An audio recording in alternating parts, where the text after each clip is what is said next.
Jesus, nosso Mestre amado, possa ser sentido em cada coração, em todos aqueles que todas as sextas-feiras estão conosco e também aqueles que estão na casa pela primeira vez. Vamos também cumprimentando os nossos companheiros, os amigos que acompanham conosco nesse momento, que comungam conosco nesse momento, em seus lares, através do Facebook da Casa Fora da Caridade Não Há Salvação. Que possamos, então, nesse momento, receber com muito carinho nosso querido companheiro Rogério Azevedo, que, como sempre, ele dispensa microfone e vocês vão descobrir em breve. A palestra de hoje do Rogério tem como tema autocura. E assim eu convido nosso companheiro. Seja bem-vindo, Rogério, mais uma vez nesta casa.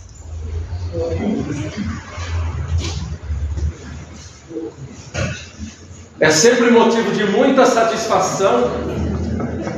Eu não sei por que eu das risadas, porque quem não ouviu hoje à noite talvez seja falta de fé. Mas a satisfação nos vem pela alegria de podermos, numa noite como essa, fazer uma pausa no nosso dia a dia corrido, para avaliarmos o nosso interior, as nossas necessidades, tentarmos contextualizar o significado religioso de se viver o Espiritismo. E por isso mesmo, esta mesma alegria que faz parte desta satisfação, nos leva a lembrar daquela palavra que deve de ser o feijão com arroz de todo espírita, a gratidão. A gratidão inicialmente, e evidentemente, pelos senhores que escolheram nesta noite celebrarmos juntos, alguns minutos, um significado um pouco melhor da nossa vida. Mas também que agradeçamos intimamente aquele que é o nosso Criador, conhecido como Deus, Inteligência Suprema. Cada um deu um nome que melhor lhe aprouver, mas que agradeça intimamente por reconhecer-se hoje Filho de Deus, escolhendo, na medida do possível, caminhos um pouco melhores, errando às vezes, mas se levantando. E nesse processo que nós conhecemos como vida, que é uma coleção de experiências contidas como acertos e erros, já que todos estamos inseridos, cada um do nosso contexto diário, pensemos no significado de sermos, evidentemente, filhos de Deus. E com essa leveza inicial, esta sintonia bacana que nos leva a pensar com uma certa alegria na nossa própria vida, a reflexão da noite de hoje é um convite bastante bacana. Autocura. E talvez alguns de nós que escutem essa palavra meio que de sopetão, talvez já traga na sua mente alguns preconceitos, conceitos que nós já temos, sobre essa dualidade saúde e doença, que nos acompanha há tanto tempo, que nós meio que no automatismo já sabemos do que é que se trata. E talvez alguns que já tenham visto o tema em si sendo divulgado, talvez até pensem que na noite de hoje seja um passo a passo sobre como nós podemos nos ver livres das nossas doenças. Mas nesta avaliação nós até talvez chegaremos a algumas conclusões distintas daquelas contidas nesses nossos preconceitos. E por isso mesmo, nós, nesse sentimento de alegria, avaliaremos com seriedade algumas coisas que nós achamos da nossa própria vida. E por isso eu faço até uma pequena pausa, porque antes de entrarmos nos conceitos, de se falar sobre saúde e doença, é necessário que nós façamos uma avaliação do que é a nossa própria vida. Porque conceber que a religiosidade pode fazer parte de uma maneira prática do meu dia a dia é entender para que serve uma religião.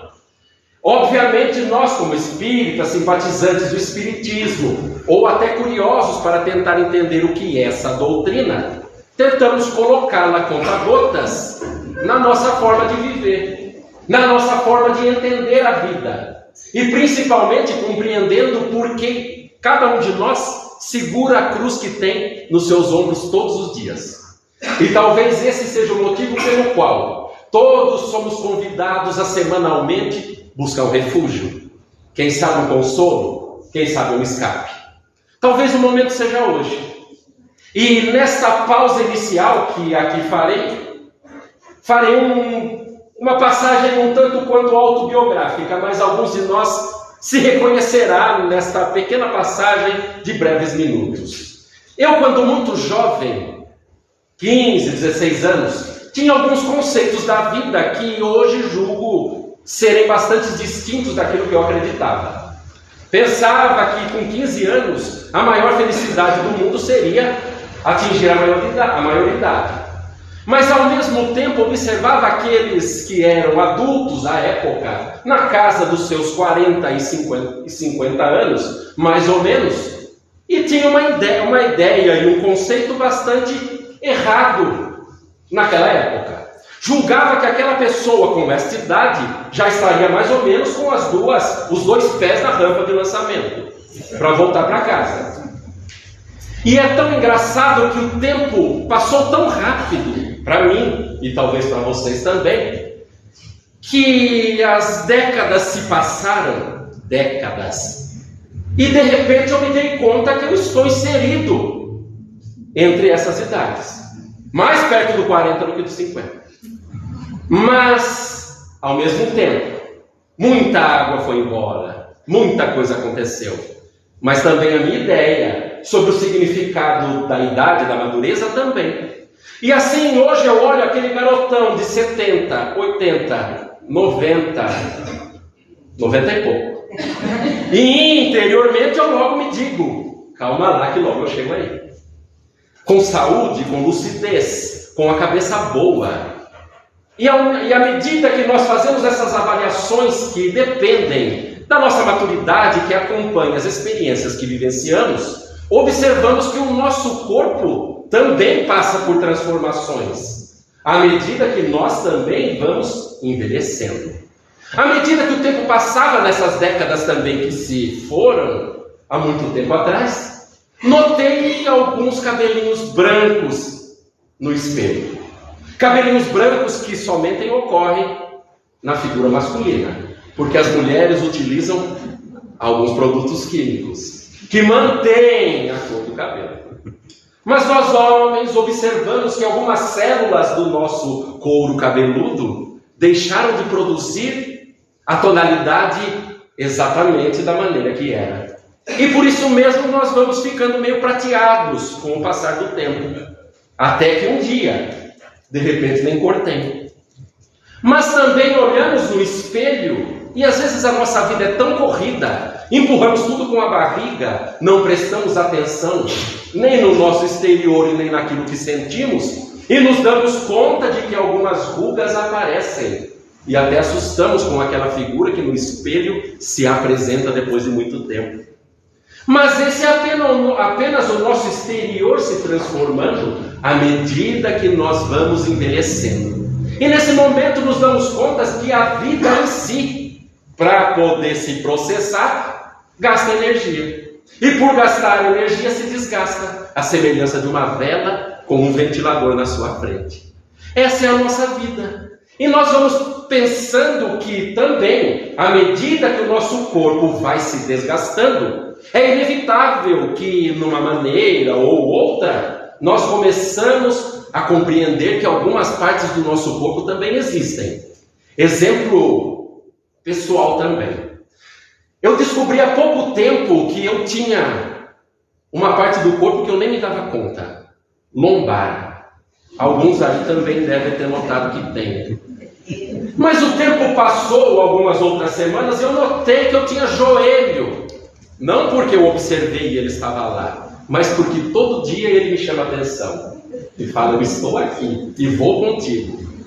E nós vamos nos dando conta com a passagem do tempo que uma companheira se nos chega para ficar e não vai embora nem que a gente queira. A dor. E a dor é aquele alerta do nosso corpo, do ponto de vista orgânico, que nos leva a observar todos os dias que tem alguma coisa que não está como deveria de estar. Ou como a gente achava que deveria de estar. Mas o nosso corpo que vai se dando conta de que algo está se desgastando, e por isso mesmo chama a nossa atenção, nós passamos a experimentar essas dores e compreender que as doenças também fazem parte do nosso dia a dia.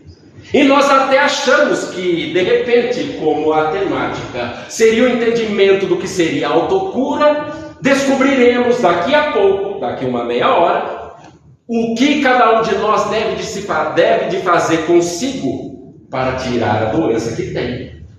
Mas é necessário que nós compreendamos que as coisas não são tão simples como isso. Porque nós até entendemos que, muitas das vezes, o nosso comportamento abusivo em vida nos proporciona doenças. Por exemplo, a pessoa que começa a fumar muito, com o passar do tempo, há uma probabilidade muito maior de que adquira algumas doenças relacionadas ao pulmão. A pessoa que se utiliza de alcoólicos, é possível ou é provável que, com o passar do tempo, possa adquirir alguns problemas no fígado, no estômago, nos rins e até no sistema nervoso. E a gente até entende, porque a ciência em si nos trouxe informações que nos levam a compreender que alguma coisa está atrelada à outra por meio da relação de causa e efeito. Mas também podemos observar a semelhança de alguns parentes que a gente tem na vida. Lembro-me de um bisavô na minha família. E um dia eu estava conversando com um primo, falando que cigarro faz mal, já um pouco mais idoso, e esse avô já tinha partido. Já estava em algum lugar, melhor ou pior, condizente com o seu comportamento. E de repente, nesse dia, esse primo meu, que ele é muito passador de pano para fazer coisa errada, ele disse: não tem nada a ver isso que você fala. Lembra o bisavô fulano de tal, não vou dar o nome. Ele fumava 2 maços de cigarro todo dia. Durou 80 anos e não morreu de câncer no pulmão.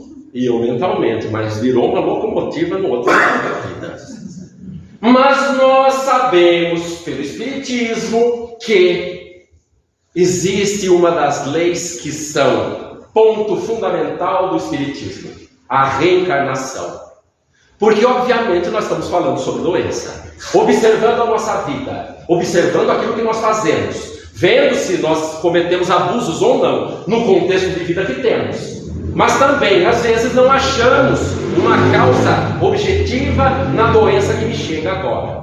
Por exemplo, uma problemática cardíaca, um câncer no cérebro. Obviamente, estou falando sobre contextos um pouco exagerados. Mas se a gente não observa nesse dia, no dia a dia, se a causa não está nesta vida, com certeza está em outra. E a lei da reencarnação explica que todos somos construtores de nós mesmos. E por isso mesmo esse mesmo bisavô, fumante inveterado, numa próxima oportunidade, de repente, é uma criança nascer com uma problemática pulmonar. Quantos de nós não observa? Coitadinho dessa criança! Nunca fez nada e tem asma, tem insuficiência pulmonar e tem uma série de problemas respiratórios que nós não nos damos conta que deve ter vindo de algum lugar. Mas a gente logo culpa a Deus. Esse Deus é muito malvado com a gente. E não entendemos que às vezes todos temos aquela problemática atrelada na nossa vida condizente com o que nós somos interiormente. Mas é óbvio que nós não ficaremos apenas a filosofar, porque o entendimento necessita de ser um pouco mais alargado. E por isso mesmo o contexto e o entendimento do que é saúde e doença, é necessário que nós entendamos qual a definição de doença pela OMS, Organização Mundial da Saúde.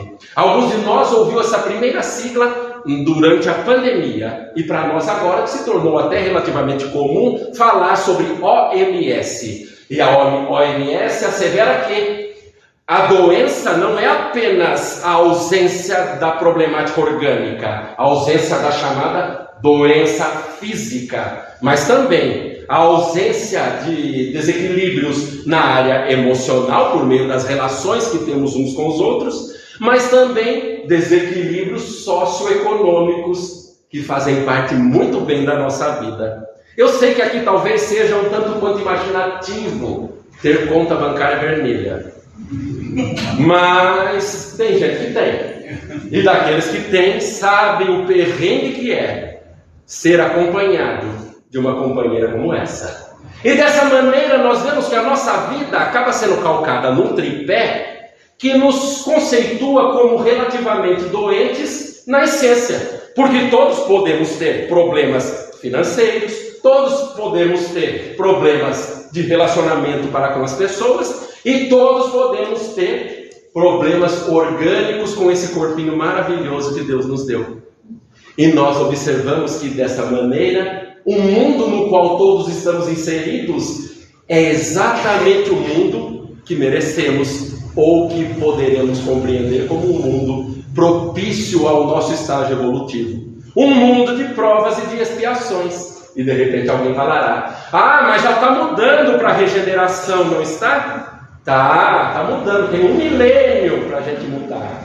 Enquanto isso a gente vai capengando, difícil, sofrendo, tentando melhorar. Todos estamos nessa caminhada entendendo ou tentando entender o que é o contexto evolutivo da nossa vida. Mas compreender a relação do que é a reencarnação para nós é compreender na essência o que nós somos. Porque mesmo como espíritas, a gente fala assim: eu sou um corpo com espírito, porque quando eu morrer, meu espírito vai para nosso lar. A gente lê romance espírita e logo coloca porque é difícil entender que nós somos espíritos. E a gente fala: meu espírito vai para nosso lar. E na verdade, nós somos espíritos. Questão 196, item A do Livro dos Espíritos. O espírito influencia o corpo ou é o corpo que influencia o espírito? Resposta: o espírito é tudo. O corpo é apenas uma vestimenta que apodrece. A gente até entende que o passar do tempo degenera algumas células, nós vamos ficando de uma forma que a gente não quer, alguns de nós já logo faz uma recalchutagem para tentar manter, mas em essência a lei da gravidade derruba tudo e não dá para escapar. Mas o espírito em si é o controlador do mecanismo dessa máquina que hoje nós estamos utilizando, chamada corpo.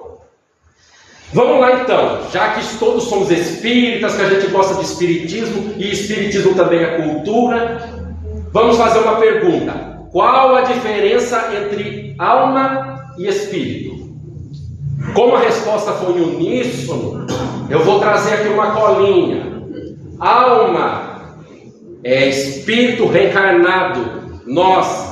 E a gente para até para pensar: então quer dizer que não tem alma de outro mundo? Não tem alma de outro mundo. A alma é desse mundo mesmo, aqui encarnado, nós. E espírito é a nossa essência. Espírito somos nós. Espírito é espírito, por falta de outra palavra que defina melhor. Por mais que no contexto imaginativo da nossa ideia pareça uma coisa assim meio etérea, meio esfumaçada, mas a gente tem que entender, se é que o espírito é tudo para o nosso corpo, então quer dizer que essa problemática cardíaca que eu tenho tem tudo a ver com o espírito que sou? Sim.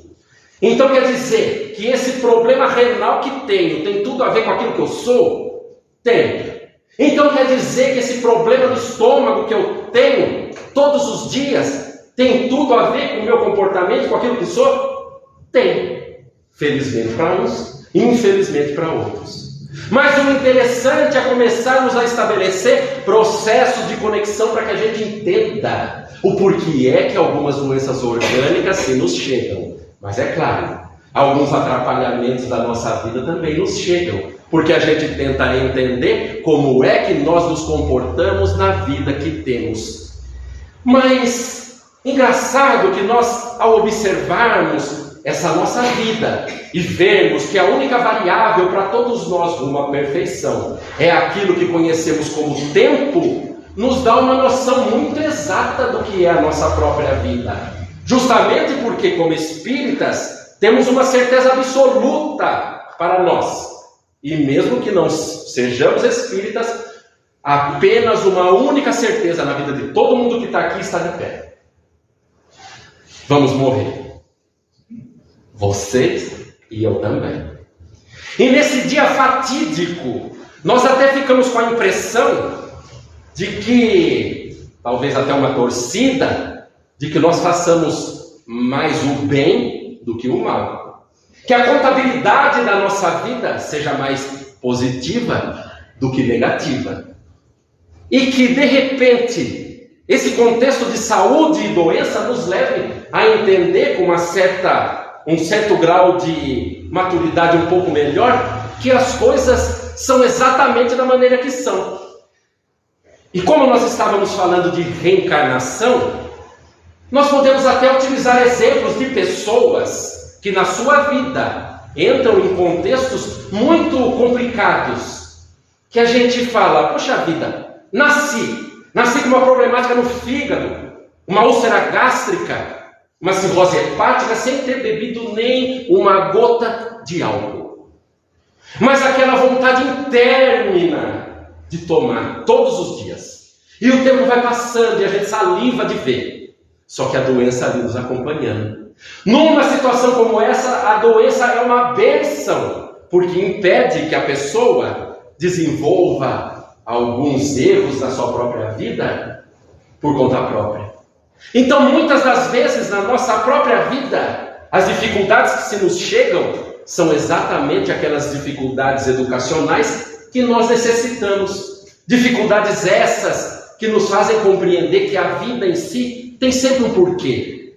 E a nossa compreensão nos leva a observar que aquele brocardo popular que passa de tempos em tempos para que a gente entenda tem tudo a ver com a nossa própria vida. Senhor, dai-me paciência para suportar tudo aquilo que eu não posso mudar. Mas, Senhor, dai-me sabedoria e coragem para poder encarar toda a mudança daquilo que eu posso mudar. Mas, Senhor, por favor, dai-me única e exclusivamente a sabedoria para distinguir uma coisa da outra.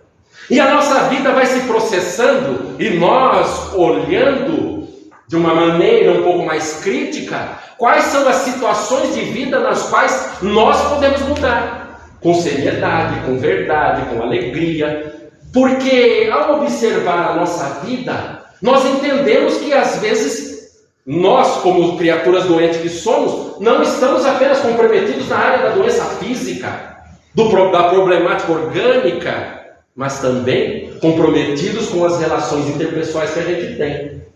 Sabe aquela coisa que a gente olha na nossa família, dá um 360 graus e começa a observar? Eu acho que eu não sou daqui. Algumas pessoas falarão com toda certeza absoluta que não pertencem à família em que nasceram. E oram a Deus para poder encontrar alguém no caminho para pular desse barco. E entrar num barco um pouco mais afetivo, melhor. É engraçado porque a gente dá umas dessas, né? Mas de repente percebe, depois que pulou, que entrou num outro barco furado, complicadíssimo. Eu sei que aqui ninguém tem isso, né? Mas em outras casas espíritas tem. Então a gente conta um milagre, mas não fala do santo. Mas aquela que é a única verdade inalienável na vida de todos, que é a morte, e como bom espírita, bate na madeira, que a gente não tem superstição, a gente sabe que vai chegar no dia. Chega no dia, vai para o outro lado, de repente, muito complicado, difícil, e começa a fazer uma avaliação daquilo que está na Escritura contido como o juízo final. O juízo final não é um Deus nos avaliando, apontando o dedo, falando o que a gente tem que fazer ou não, qual seria o inferno que iríamos ser dirigidos.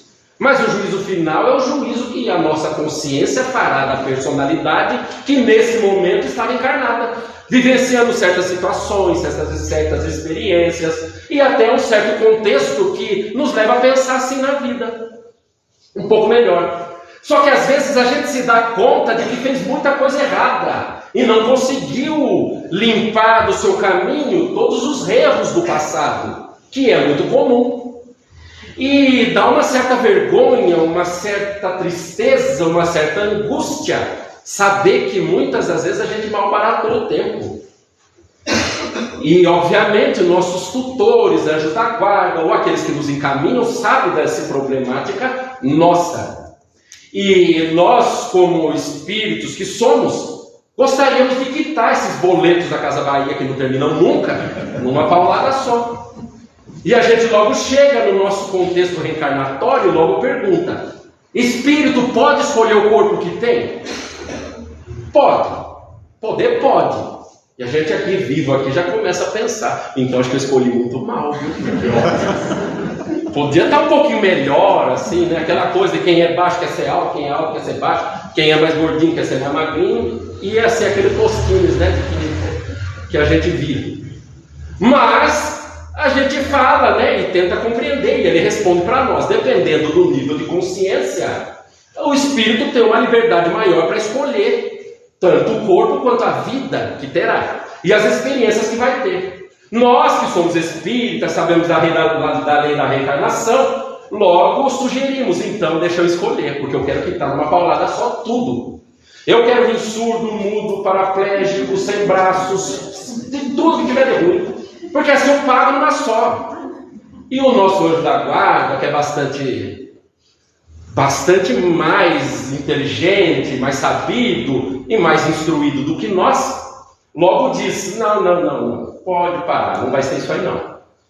Eu acho que Deus é misericordioso. Aliás, eu já falei com Deus, e Ele vai fazer uma proposição para você que vai ser muito melhor. Não vai precisar pagar tudo isso assim não. Ele só espera de você uma única tarefa. Uma tarefa que você abrace com muita vontade. Já que você é espírita, vai ser até relativamente fácil. Você vai ter que ser espírita. E a gente acha bom. Mas ser espírita, mas vai ter que trabalhar no espiritismo também. Mas que maravilha! A gente até mentalmente se fala, né? Não é que esse espiritismo serviu para alguma coisa? E a gente pensa: mas Deus é misericordioso, que maravilha! Então quer dizer que eu tenho que ser espírita e trabalhar no espiritismo só. E aí está tudo garantido? Tudo garantido. Você vai nascer numa família espírita e sua vida vai ser conduzida até esse dia que você vai compreender como o dia da sua libertação, da sua autocura, do seu equilíbrio não somente orgânico, mas o seu equilíbrio em relação com as pessoas, o seu equilíbrio financeiro. Se você continuar no caminho certo, também estará garantido. E aí a gente fica muito feliz e fala: posso confiar? Pode, sem problema nenhum. Vou contigo de novo, mas vê se não erra. De repente a gente volta, nosso plano reencarnacional já está todo traçado, a gente nasce numa família espírita, muito feliz, é até bem orientado, vai primeiramente para a evangelização, porque os pais colocam, a criança não tem o discernimento para ir, começa a achar que a vida está muito feliz, vai crescendo, de repente lá pela sua adolescência, idade primeira, adulta, você encontra a sua tampa da panela, conhecida por aí como mo ou benê, dependendo da ocasião. Espírita, já acha que ajuda tudo, começa a fazer evangelho no lar com a namorada.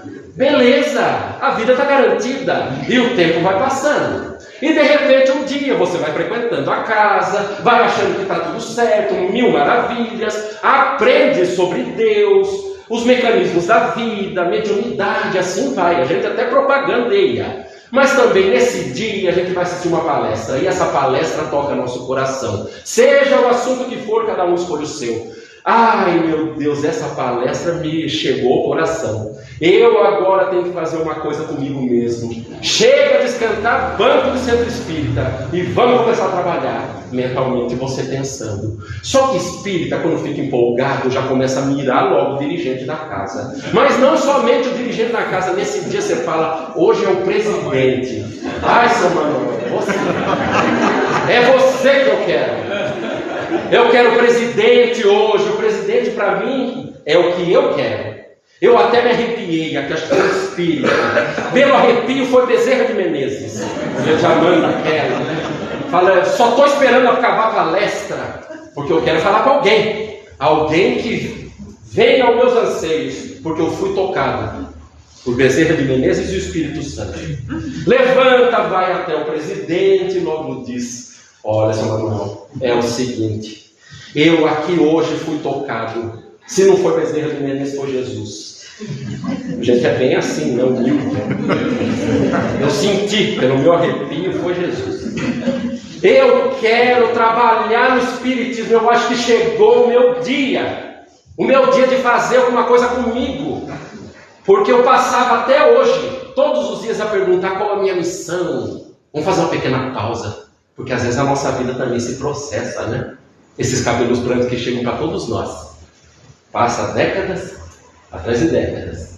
E a gente, qual a minha missão?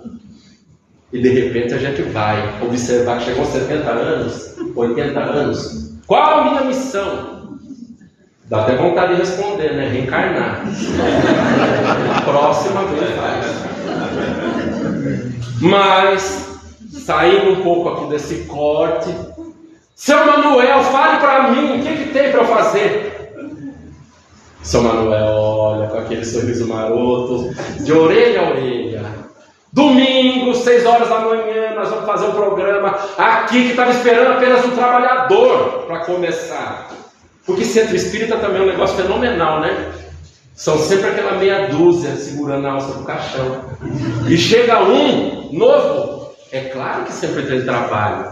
A gente que pensa inicialmente, eu venho, eu quero limpar, quero arrumar cadeira, quero fazer o que for. Depois de um tempo, eu como espírito, estudo bastante, ajudo no estudo, faço o que for. E a gente, numa resposta como essa, já começa a processar. Mas domingo, 6 horas da manhã, eu trabalho, a gente, né, vira um negócio meio assim, divide o cérebro, né, entre a conversa aqui e a conversa mental. A gente com aquele sorriso inicial que estava, já vai se tornando um sorriso meio amarelo. Né? E já começa a pensar, mas nossa, domingo, no espiritismo não tem assalariado do espiritismo, é tudo voluntário. Então cada um trabalha na sua área de atuação para se sustentar, mas também ao mesmo tempo acha que deve doar um pouco por meio daquilo que acha que deve fazer na vida, o seu tempo em prol de uma ideia, no caso espiritismo. Mas, meu Deus, domingo, 6 horas da manhã, a gente já começa a achar, não foi Bezerra de Menezes, não, foi meu obsessor. Jogou eu na fogueira para ir numa dessa. É como nós pensamos. E a gente fala, eu vou, né? Aquela má vontade fraternal, não tem como voltar. E começa a fazer. Mas a nossa vida é mais ou menos assim. Mas porque nós somos há milênios acostumados com uma ideia de que tanto a nossa religiosidade, a nossa cura orgânica, ou até o nosso equilíbrio para com as pessoas, ou o nosso equilíbrio financeiro, precisa de ser resolvido a qualquer custo. A gente até faz uma pausa na nossa vida, numa avaliação um pouco mais madura, a se perguntar por que é que eu venho no centro espírita. Por que é que eu vou numa igreja católica? Por que é que eu vou num templo religioso? Por que é que eu vou, seja onde for? O que é que eu busco na essência? Porque alguns de nós podem chegar na triste conclusão de que quer resolver alguma coisa na sua vida sem a participação do seu próprio esforço. Se for orgânico, eu quero um passe, eu quero uma água frutificada, mas eu quero algo que resolva e que eu não tenho que fazer nada para mudar o meu comportamento. E às vezes a gente olha nesse exemplo da pessoa que passa todos os dias com uma problemática estomacal, tomando omeprazol todos os dias, sem se dar conta de que às vezes o seu temperamento, a sua raiva das pessoas, a sua forma de encarar a vida é que faz com que o motor da nossa existência, conhecida como pensamento, que se expressa por meio do cérebro, bombardeia esse nosso corpo com uma série de substâncias químicas que nos atacam. E aí num dia a gente se dá conta de que passou o limite de tanto bombardeamento que adquiriu uma cirrose, uma gastrite. Essa série de doenças que são atreladas ao nosso comportamento, ao nosso equilíbrio. Ah não, mas eu não quero resolver problema orgânico, eu estou bem, saudável, vou para a academia todo dia, estou garantidão, bonitão, jovem. Eu só quero encontrar uma pessoa que resolva tudo para mim. Aquela pessoa que a gente fica junto, que ele faz tudo. Eu nem preciso pensar, eu estalo os dedos, ele traz para mim café na cama. Eu vou para o banheiro, ele joga pétalas de rosa para eu andar. Vai achar quando um desse daí? Coitado de nós.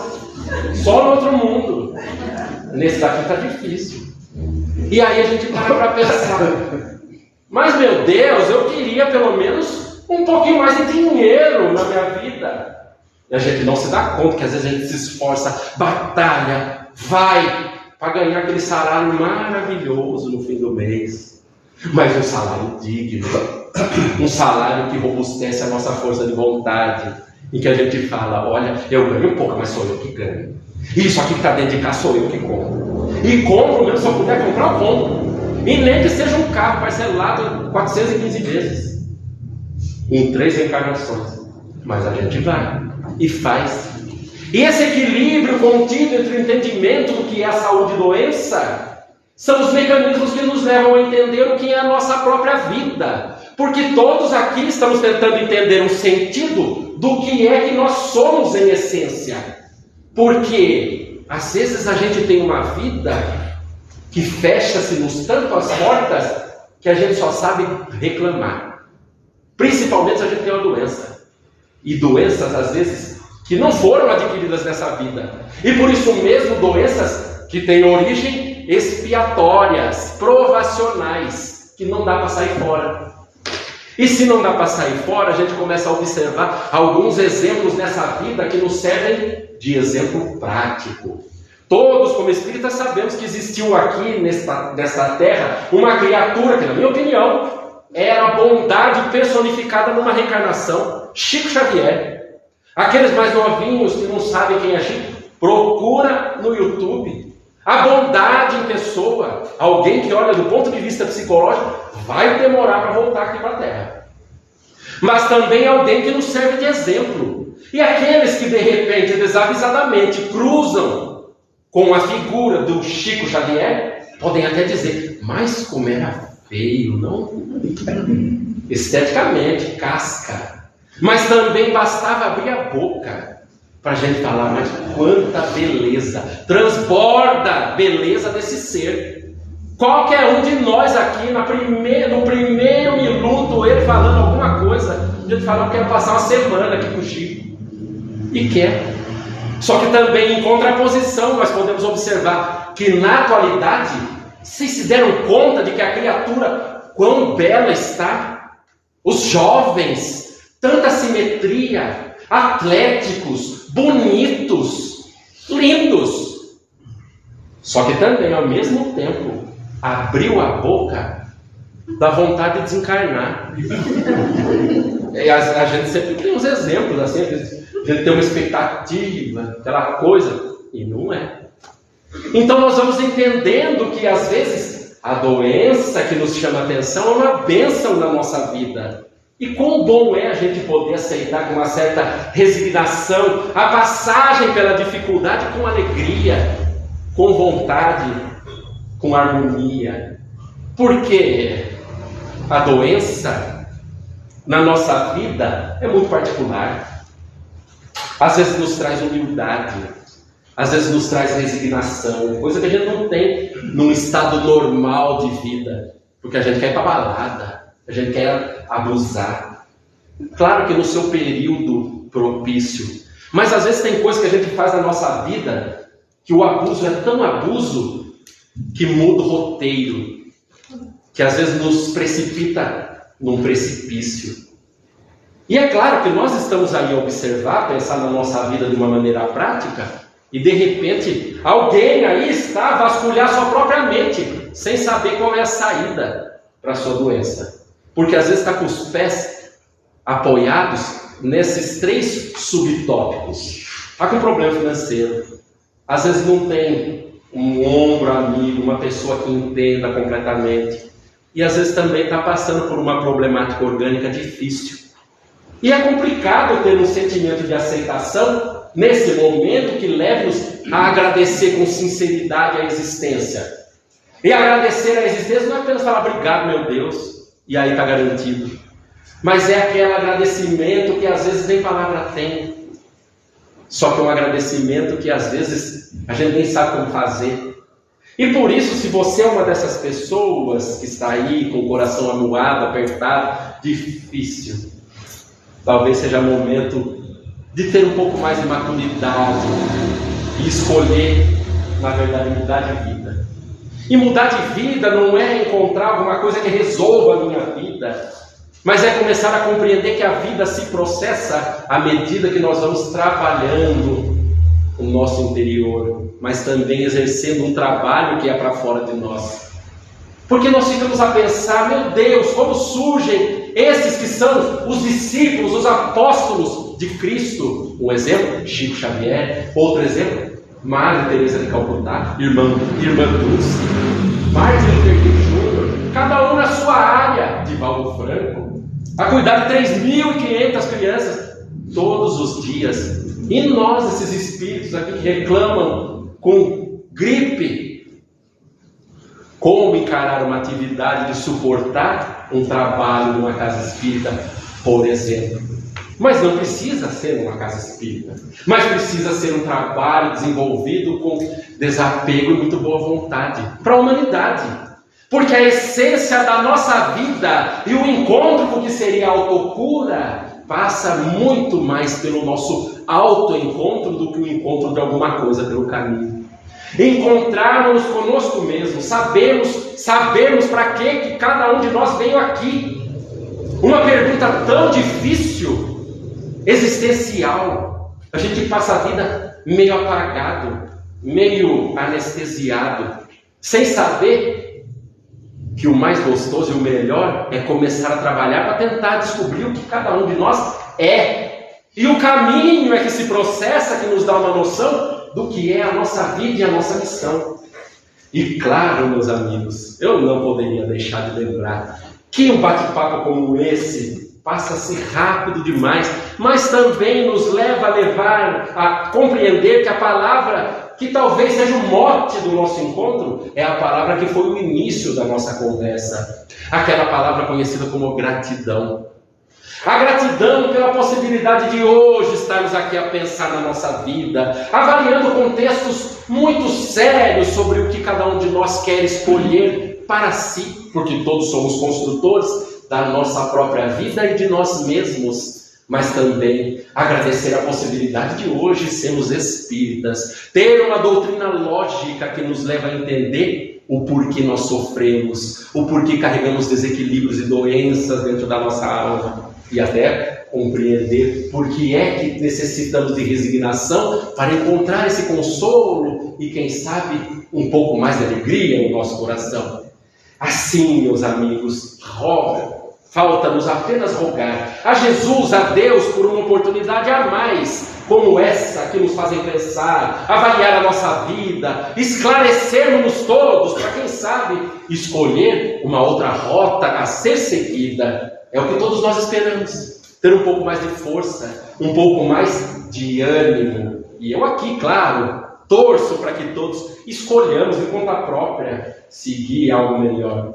Deixo assim então, com muita saudade já, partindo, quem sabe um pouco, pelo menos o meu coração, aquele abraço muito querido, amigo e cheio de amor.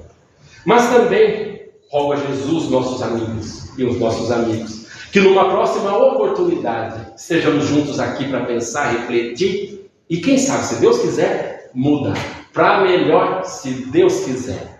Que Jesus nos abençoe, não somente nesse dia, que foi um dia de muita alegria, mas também nos próximos que virão. E quem sabe pensemos na temática da cura, da autocura, para quem sabe escolhermos um futuro melhor e quem sabe sermos melhor também. Um abraço sincero de coração a todos os amigos e até a próxima. Muito obrigado.